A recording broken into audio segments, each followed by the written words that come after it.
Qeyrindaşlar, dərsini sözləb kelyapsam, bizning detalimiz o'xshashlam 10 minutlam olganlik uchun 10 minut o'tib ketib, uzilib ketdi. Oldin qismlarni ko'rib olsanglar bo'ldi.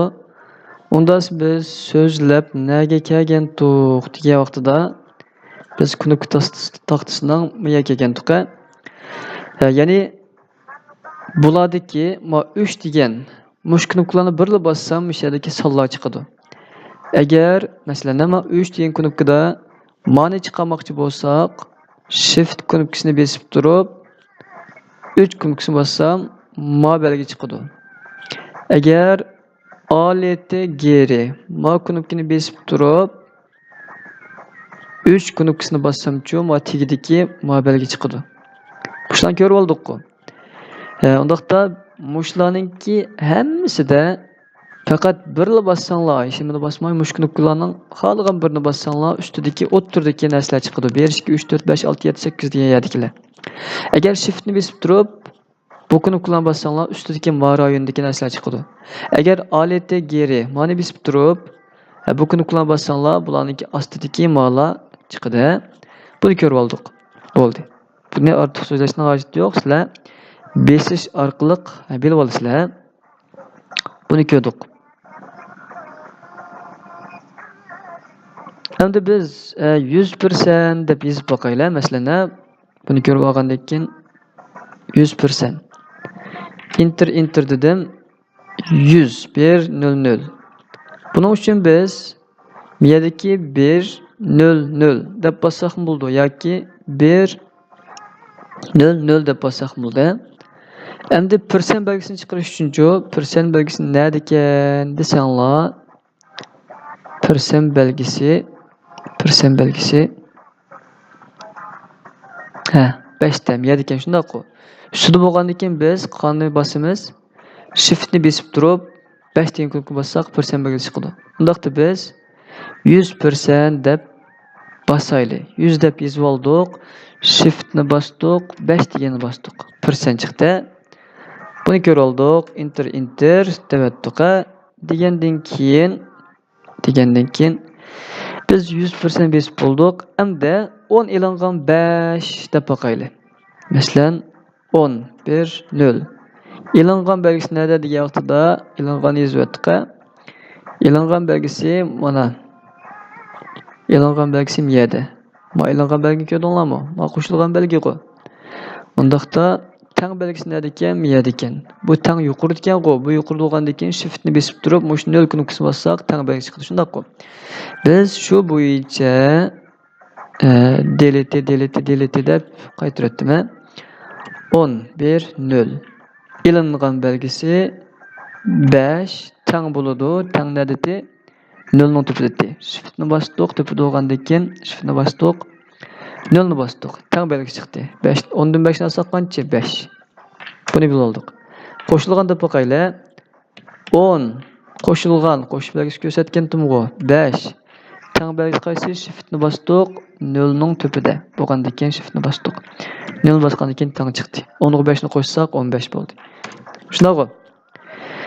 Endi buni ko'rib oldik. Endi quduq belgisini chiqarish usuli deydi.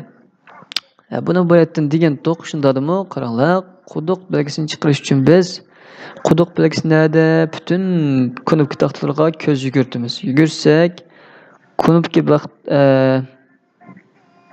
quduq belgimiz 3 degan yer ekan, shundaq-ku. Mana. Bu quduq belgisi. Undaqda osti degan. Ostida bo'lgandan keyin maqatadagilarni biz qanday chiqartdik? Alt gerini bosib turib, mushuni bosatdik, shu knopkani, shundaq-ku. Unda biz shuni bosib boqaylik, quduq belgimiz chiqamdi, chiqmamdi. Alt geri.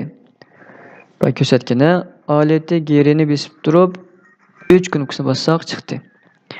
Buni chiqarishni o'rganib oldik. Endi buni o'rganib oldik. Enter bosdik, ostiga tushdik. Endi alfa belgisi deb bor. Masalan, elektronlik xat yozgan vaqtida alfani ishlatamiz. Bu alfa qaysi degan vaqtida alfa mavu.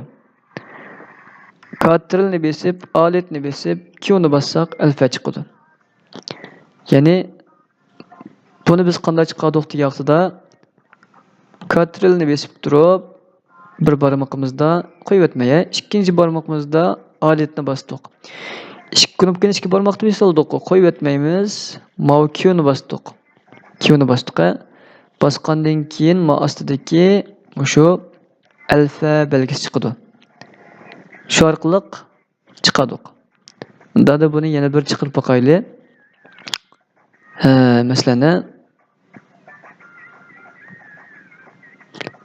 Masalan, do'stlar, bu yerda biz not daftarini ochgandan keyin bo'shliq qo'yib yotdik.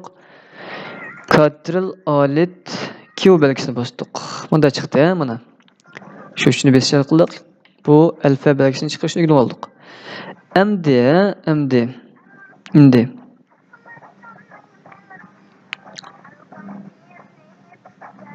qo'sh chekit, masalan, knop taxtamizning boriga vaqtida qo'sh chekit, chekitlik pash deganlar bor. Buni chiqarib boqaylik.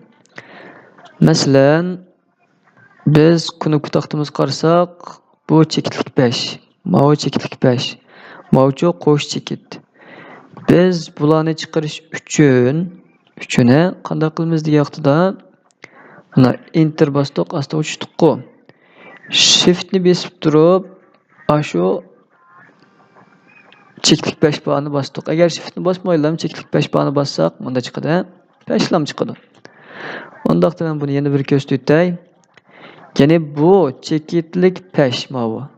Agar shift eng yaqin shiftni bosmasak, shift miyada bir ikkida bor. Chunki ikki barmoqimizga, ikki qo'limizning barmoqlariga, o'ng tarafning barmoqiga mavi muvofiq, mavi yaqin. Sol qo'limizning barmoqlariga mavi shift yaqin. Shunga ikki yaqini. Endi biz ma shiftni besib turib, ma knopkani bossak, ma chekit chiqdi. Endi biz ma shiftni besib turib, mana bossakchi ma belgi chiqadi. Agar shiftni bosmasak, chekitlam chiqadi. Unda biz buni ko'rib boqaylik. Ya'ni qarindoshlar, biz shiftni bosmasdan shu chekit, qo'sh chekit bog'larni bosdik. Bosdik, chekit chiqdi. Endi shiftni besib turib, shu chekit bog'ni bossak, qo'sh chekit chiqdi mana. Qo'sh chekit. Enter deb o'tdi. Yana bir kelaylik. Shiftni bosdik, chekitlik pash, shiftni bosdik, qo'sh chekit. Buni chiqarishni ko'rib oldik-ku. Gapni uzatmaylik.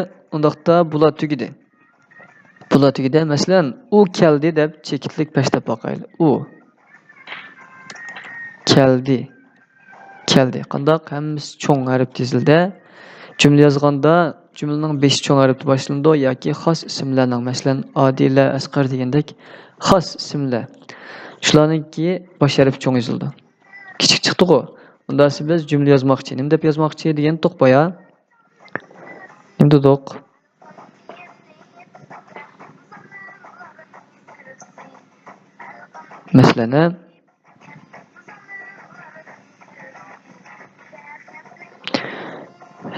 Masalan, biz u keldi, men ketdim deb yozib boqaylik. Bu yerga shiftni bosdik, uni bosdik, cho'ng chiqdi. Keldi dedik. Shiftni besib turib, chekitlik pashni besib o'tsak, bunda chiqdi. Bo'shliq. Men ketdim. Masalan, me cho'ng bo'lsin. Me shiftni besib, meni bosdim. Ne ketdim degandek keyin shiftni besib turib, biz qandaq birni bossak, shu tarafidagi undash belgisi chiqdi, shu knopkadan. Endi enterni besib o'tdik. Demak, bu yerda biz chekitlik pash, qo'sh chekit bularni chiqarishni o'rganib oldik.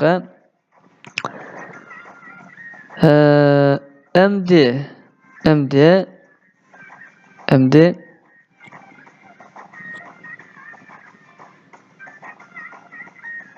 masalan, olati gerini besib turib, biz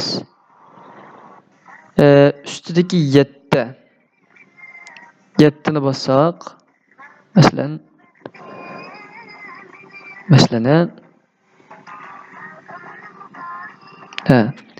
knop taxtamizni ochaylik oldi bilan. Miya qarasak, bu yerda bir belgi turdi. Ya'ni ostidagilarni chiqarishni boy bir ko'rgandik-ku. Bu belgi qandaq belgi? Buni bir ko'raylik. Ko'rsak, olati geri qaysi